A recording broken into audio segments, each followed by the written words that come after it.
میں ڈھونڈو ایسے لوگوں کو کہ کلمہ پڑھ کے بھی کوئی اتنا بد نصیب ہے کہ نبی کے لیے کینہ رکھتا ہے، تو دیکھ لو اگر ہیرو ہیروئن کے زلف و رخسار کی تعریف کرے تو لوگوں کو کوئی تکلیف نہیں ہوتی، اور نبی کی نعت شروع کر دو تو لوگ ادھر ادھر دیکھنے لگتے ہیں۔ پتا چلا جن کو ہیروئن کی زلف و رخسار کی تعریف بے چین نہیں کرتی، ان کو واللیل والے چہرے والے کی تعریف اگر بے چین کر دے، پھر کسی برادری کا ہو، کسی خطے کا ہو، کسی قبیلے کا ہو، کسی ذات کا ہو، کسی بات کا ہو، کسی بھی ڈگری کا مالک ہو، وہ سب کچھ ہو سکتا ہے لیکن رسول اللہ کا وفادار نہیں ہو سکتا۔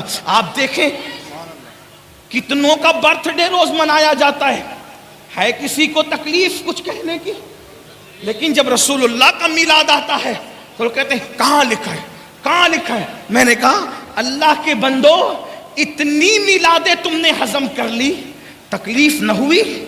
ایک آمینہ کے لال کی میلاد، ایک آمینہ کے لال کی میلاد، اور پھر میں کہتا ہوں کسی کی میلاد ہمارے لیے وہ اہمیت نہیں رکھتی۔ آمینہ کے لال کی میلاد صرف کسی کی ولادت نہیں بلکہ وہ یوم انقلاب ہے۔ بابا سبحان اللہ سبحان اللہ، بے شک۔ کعبہ بتوں سے کب پاک ہوا؟ اسی میلاد کے بعد۔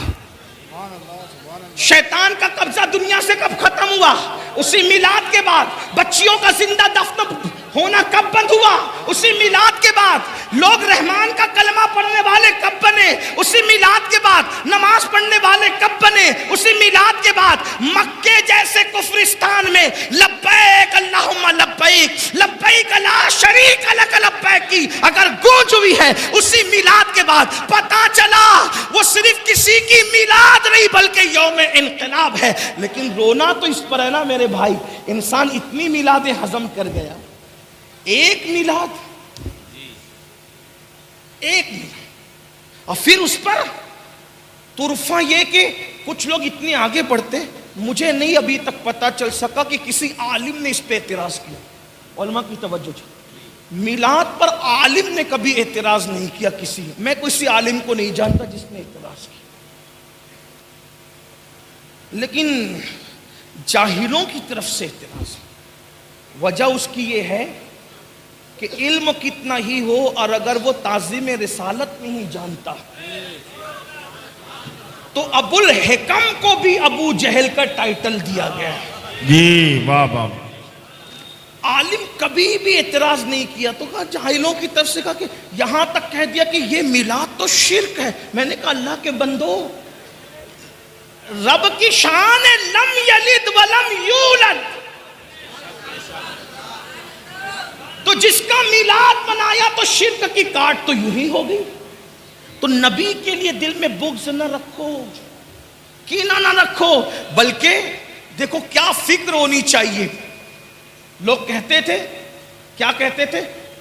اللہ کے نبی ایسے ایسے ایسے، لیکن 14ویں صدی کا مجدد آیا اور اس نے اپنے قلم اور زبان کو وقف کر دیا نبی کی تعریف کے لیے، اور کس شان سے کہی، کس شان سے کہتے ہیں زمین و زمان تمہارے لیے، مکین و مکان تمہارے لیے، چنین و چنا تمہارے لیے، بنے دو جہاں تمہارے لیے، اور کیا مزے میں کہتے ہیں کہ دہن میں زبان تمہارے لیے، بدن میں ہے جان تمہارے لیے، ہم آئے یہاں تمہارے لیے، اٹھے بھی وہاں تمہارے لیے، جنا میں چمن چمن میں سمن سمن میں فبن فبن میں دلہن، سزائے محن پہ ایسے ملن، یہ امن و امان تمہارے لیے، یہ مرحمتیں کہ کچی متیں نہ چھوڑی لتے نہ اپنی گتے، قصور کرے اور ان سے بھرے تمہارے لیے، سب سے اولا وہ آلہ ہمارا نبی، سب سے بالا وہ آلہ ہمارا نبی، اپنے مولا کا پیارا ہمارا نبی، دونوں عالم کا دولہ ہمارا نبی، خلق سے اولیاء، اولیاء سے رسول، اور رسولوں سے آلہ ہمارا نبی، بجھ گئی جس کی آگے سبھی مشعلیں، شمع وہ لے کر آیا ہمارا نبی، ملک کونین میں انبیاء تاجدار، تاجداروں کا آقا ہمارا نبی، حسن کھاتا ہے جس نے نمک کی قسم، وہ ملیح دلارہ ہمارا نبی، جس نے ٹکڑے کیے ہیں قمر کے وہ ہے نور وحدت کا ٹکڑا ہمارا نبی، کون دیتا ہے دینے کو منہ چاہیے، دینے والا ہے سچا ہمارا۔ اے سبحان اللہ، اللہ اکبر، یا رسول اللہ، زندہ باد، زندہ باد اللہ کے بندو، جب نبی کی تعریف ہو تو دل چھوٹا نہ کیا کرو. اگر کسی کے دل میں کینہ ہے تو کیسے پتا چلے؟ کہ بے جان جھنڈے کو تو سلام کرتا ہے، زندہ نبی پہ سلام پڑھنے کو اعتراض کرتا ہے. واہ واہ واہ واہ، بات ہے. سبحان اللہ. زندہ باد. اندازہ فرمائیں، میں واللہ کسی کو ٹارگٹ نہیں کر رہا ہوں، صرف آپ کے سامنے چور کی نشانیاں رکھتا ہوں. آپ مجھ سے زیادہ دانشمند ہے نا. جب کپڑا خریدنے میں اتنی احتیاط ہے کہ 4 دکان ڈھونڈ کے کپڑا خریدتے ہو، تو پھر کسی کی اقتداء کے سے پہلے بھی آپ کو تھوڑا سا خیال ہونا چاہیے. اپنی جیب کا پیسہ ضائع کرنے کے معاملے میں اتنے حساس ہو، اپنی نمازیں ضائع کرنے کے معاملے میں کیوں اتنی نادانی سے کام لیتے ہو؟ ایسے ہی کسی کے بھی پیچھے نہیں. اب کس کے پیچھے پڑھو؟ میں یہ نہیں کہہ رہا ہوں، میں تو صرف کیونکہ ایک داعی کی حیثیت سے میں اشارے دینا چاہتا ہوں. میں یہ نہیں چاہتا کہ کل میرے بات کوئی آ کر کہہ دے کہ وہ تو لڑا گئے. ہم صوفیہ کے غلام ہیں، ہم لڑنے لڑانے والی بات نہیں کرتے. ہم تو نشانی دے جا رہے ہیں. ڈھونڈ لینا، تلاش کرنا، عقل مند ہونا.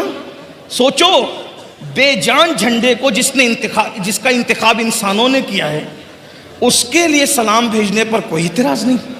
اور وہ زندہ نبی جس کی وجہ سے ساری سلامتیاں ہیں، جھنڈے کے لیے قیام کیا، اٹھ کے کھڑا ہوا، کوئی تکلیف نہ ہوئی. اور نبی کے لیے اٹھ کے کھڑا ہو گیا تو تکلیف ہو گئی. امام کہتے ہیں آنکھیں ملنا، کیا بات کی، آنکھیں ملنا، جھنجھلا پڑنا، لاکھ جمائی انگڑائی. آنکھیں ملنا، جھنجھلا پڑنا، لاکھ جمائی انگڑائی. ارے نام پہ اٹھنے کو لڑتا ہے، اٹھنا بھی کچھ گالی ہے؟ نام پہ اٹھنے کو لڑتا ہے. امت کو اتحاد کی ضرورت ہے. جب جھنڈے کے لیے ہم کھڑے ہو سکتے ہیں تو سارے جھنڈے جس کے قدموں میں آ کے عزت پاتے ہیں اس کے لیے کیوں اٹھ کے کھڑے نہیں ہو سکتے؟ واہ واہ واہ. سبحان اللہ. سبحان اللہ. روزانہ استاد کی تعظیم کے لیے اسکول کا ہر بچہ کھڑے ہوتا ہے. اسکول میں 8 پیریڈ ہوتے ہیں، 8 پیریڈ میں کھڑے ہونا پڑتا ہے. ہم بھی کھڑے ہوئے، آپ بھی ہوئے ہوں گے. میرے عزیز، جو فزکس پڑھائے اس کے لیے اٹھ کے کھڑے ہوئے، جو ریاضی پڑھائے اس کے لیے اٹھ کے کھڑے ہوئے، اور جو کہتا ہے وَإِسْتُ مُعَلِّمًا، کہ میں کائنات کو علم سکھانے کے لیے آیا ہوں.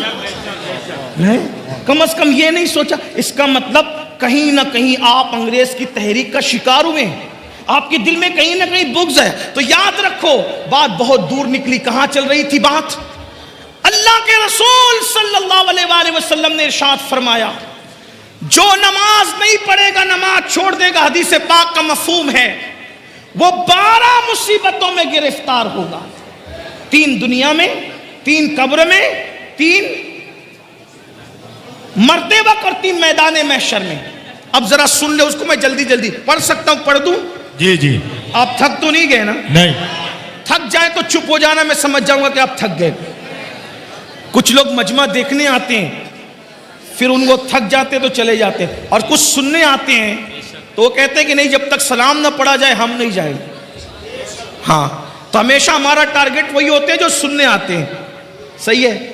تو آپ کی توجہ ہے، بات آگے بڑھا سکتا ہوں. 3 مصیبتیں دنیا میں، جلدی پڑھ رہا ہوں. نمبر 1، جو نماز چھوڑ دے اللہ اس کی روزی سے برکت اٹھا لے. سب لوگ ہونا پریشان ہو.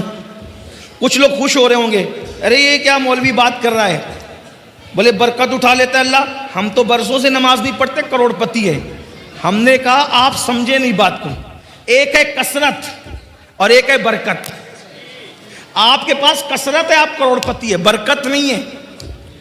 کروڑ پتی ہو کے بھی آپ بے چین ہے، بے قرار ہے، سکون نہیں ہے. کہتے ہو نا سب کچھ ہے مولانا، سکون نہیں ہے. کیوں؟ کثرت ہے، برکت نہیں ہے. دیکھو کثرت اور برکت کی مثال بتاؤں. کتے کے بچے درجنوں پیدا ہوتے ہیں، کثرت ہے. اور بکری کے صرف 2-3 پیدا ہوتے ہیں، برکت ہے. کتوں کا ریوڑ نہیں ملے گا، بکریوں کا ریوڑ ملے گا، جبکہ ہزاروں ذبح کی جاتی ہے. کیوں؟ کتوں میں کثرت ہے، بکریوں میں برکت ہے. اور آسان کر دیں اس کو، یزید 8 بیٹے چھوڑ کے مرا تھا. واہ واہ. 8 بیٹے چھوڑ کے مرا تھا. آج کوئی آل یزید نہیں ملتی کیونکہ کثرت تھی کثرت. حسین ایک بیمار چھوڑ کے گئے تھے. اب سنیوں کا کوئی محلہ نہیں ملتا جہاں پر سید نظر نہ آتے. اے سبحان اللہ سبحان اللہ. نعرہ تکبیر نعرہ رسالت مسلک اعلی حضرت علامہ سید امین القادری بہار طیبہ کانفرنس. سبحان اللہ سبحان اللہ. واہ اللہ نے برکت کتنی دی, برکت کتنی دی. دیوا شریف چلے جاؤ امام حسین کا بیٹا, مہاراجہ شریف چلے جاؤ امام حسین کا بیٹا, کلیہ شریف چلے جاؤ امام حسین کا بیٹا, اجمیر شریف چلے جاؤ. یعنی زمین کے اندر بھی بیٹے عزت سے آرام کر رہے ہیں اور زمین کے اوپر بھی.